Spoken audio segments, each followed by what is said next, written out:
جو رائٹس ہیں وہ کانسٹیٹیوشن میں ایڈ کر دیے گئے تو ہم صرف ان کے گرد ہی گھومیں گے، ہم کوئی ایکسٹرا نہیں مانگ سکتے، پھر ہم انہی کے لیے ہو سکتے ہیں کیونکہ رائٹس تو بہت طرح کے ہوتے ہیں، اس لیے وہ یہ کہتا تھا۔ لیکن کانسٹیٹیوشن کو ریٹیفائی نہیں کر رہے تھے اسٹیٹس، تو پھر اس بات پہ آمادہ ہو گئے کہ ہم کچھ رائٹس رکھیں گے جنہیں کانسٹیٹیوشن جو ہے پروٹیکٹ کرے گا، اور سٹیزن جو اسٹیٹس ہے وہ پروٹیکٹ کریں گے، اور اسی کے تھرو ہی دوسرے جو بھی جیسے کہ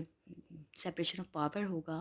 یو ایس اے کی گورنمنٹ میں، چیک اینڈ بیلنس بھی اسی طرح رہے گا۔ جیسے مثال کے طور پہ کوئی بھی ایسا لا نہ بنے جو فنڈامنٹل رائٹس یا جو بل آف رائٹس ان کو انفرنج کر رہا ہے، تو وہ جوڈیشری جو ہے وہ ایکٹیو ہو جائے گی وہاں کی۔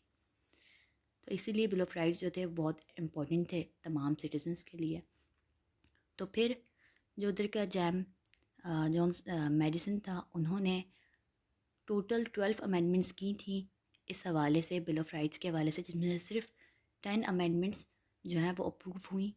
شروع کی جو 2 تھیں ان کو چھوڑ کر جو تھرڈ سے تھی 12 تک والی، وہ جو ہیں امینڈمنٹس اپروو ہو گئی تھیں۔ تو جونس میڈیسن نے 8 جون 1789 میں ایڈریس کیے وہ bill of right, house of representative میں بھی اور ہاؤس آف سینیٹ میں بھی، لیکن وہ 25 سپتمبر 1789 میں ایکسیپٹ ہوئے کانگریس سے۔ لیکن اس کے بعد بھی میں نے آپ کو پہلے ہی بتایا تھا کہ یہاں پہ امینڈمنٹ کا پروسیس بہت زیادہ لمبا ہے، جس کا سسٹم یہی ہے کہ کانگریس سے مکمل ہونے چاہیے ہوتے ہیں 2/3 میجورٹی کے اپروول۔ اس کے بعد اگر کانگریس سے بھی اپروول مل گیا ہے تو پھر اسٹیٹ ریٹیفیکیشن چاہیے ہوتی ہے جو 3/4 ہوتی ہے۔ تو اسی لیے اسی طرح یہاں بھی ہوا، پہلے 25 سپتمبر 1789 میں کانگریس نے تو اپروول دے دیا، لیکن دسمبر 1791 میں اسٹیٹس نے انہیں اپروول دیا۔ اس کا مطلب جو یو ایس اے کا کانسٹیٹیوشن بنا وہ تھا 1788 میں، اور اس کے 3 سال بعد ہی 1791 میں بل آف رائٹس بھی ایڈ ہو گئے۔ تو اس کا مطلب ہمیں پتہ چلتا ہے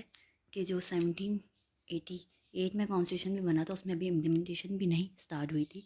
لیکن بل آف رائٹس بھی ایڈ ہو گئے۔ اسی لیے جو بل آف رائٹس ہیں انہیں باقاعدہ امینڈمنٹس زیادہ تر کہا نہیں جاتا، کیونکہ یہ بھی بالکل ہی جب کانسٹیٹیوشن بنا ہی اس کے ساتھ ہی سب سے پہلے ہی ایک ساتھ 10 امینڈمنٹس ہوئیں، اور وہ تھیں فنڈامنٹل رائٹس کی، بیسک رائٹس کی، یونائٹڈ اسٹیٹس کے سٹیزنس کی۔ تو اسی لیے جو یہ 10 امینڈمنٹس ہیں انہیں بل آف رائٹس اور سول لبرٹیز بھی کہا جاتا ہے، کیونکہ جنرلی اس کے جو شروع کی کچھ امینڈمنٹس ہیں وہ ادھر کے سٹیزنس کو لبرٹیز دیتی ہیں۔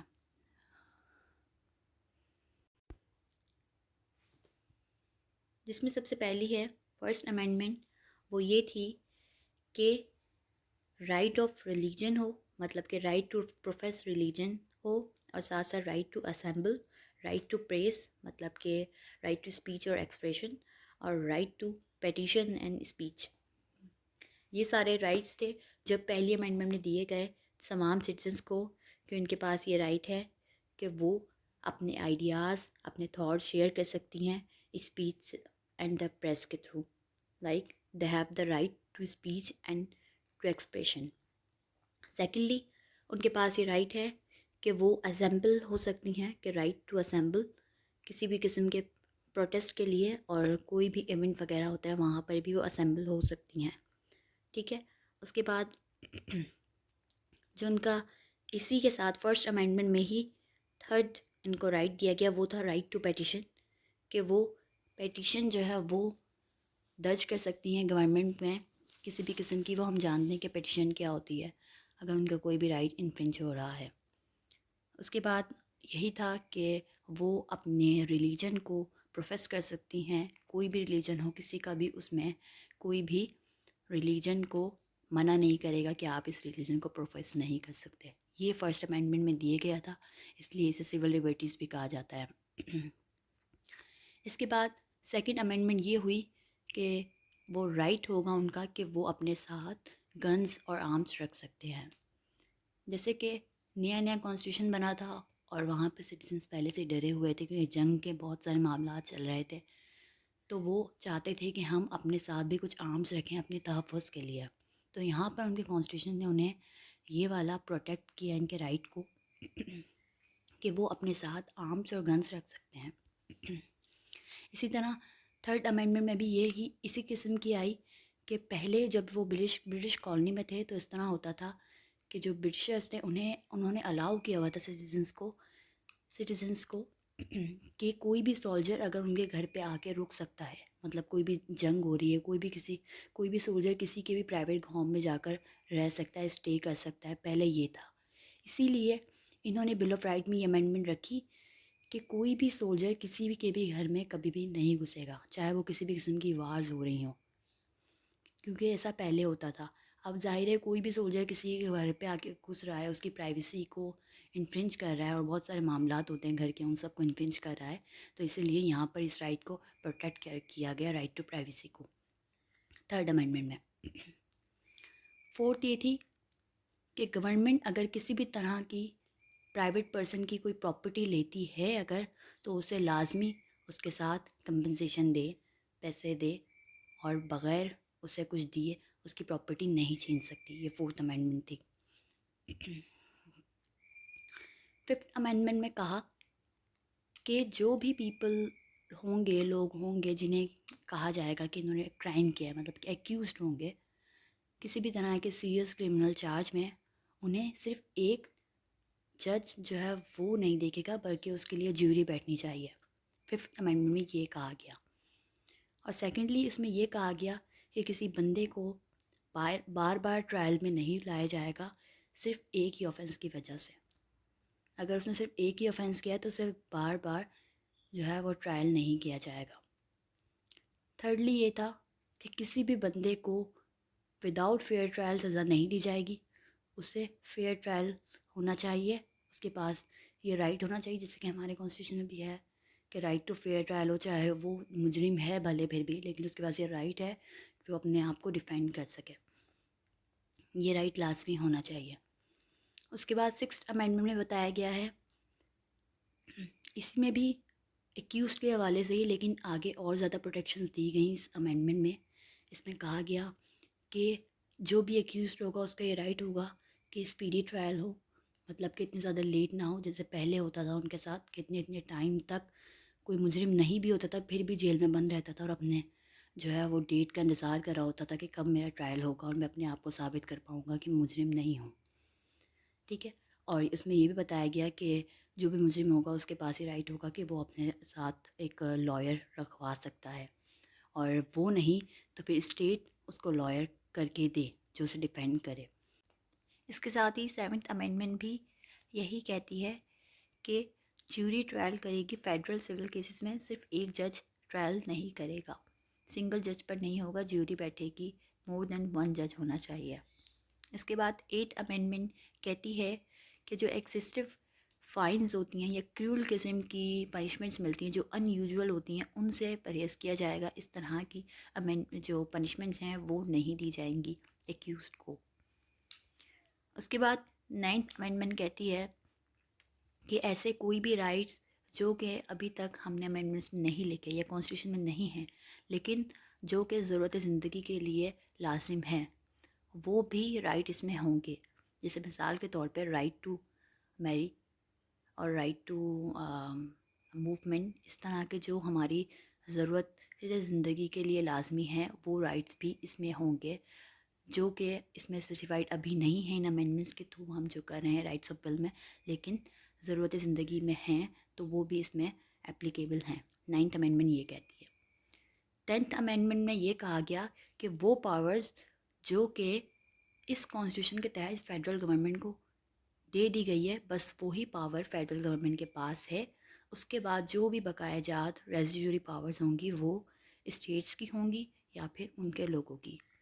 تو یہ تھی 10 امینڈمنٹس جنہیں بل آف رائٹس بھی کہا جاتا ہے، سول لبرٹیز بھی اور ہیومن رائٹ بل بھی، جو کہ US کانسٹیٹیوشن میں لگایا گیا۔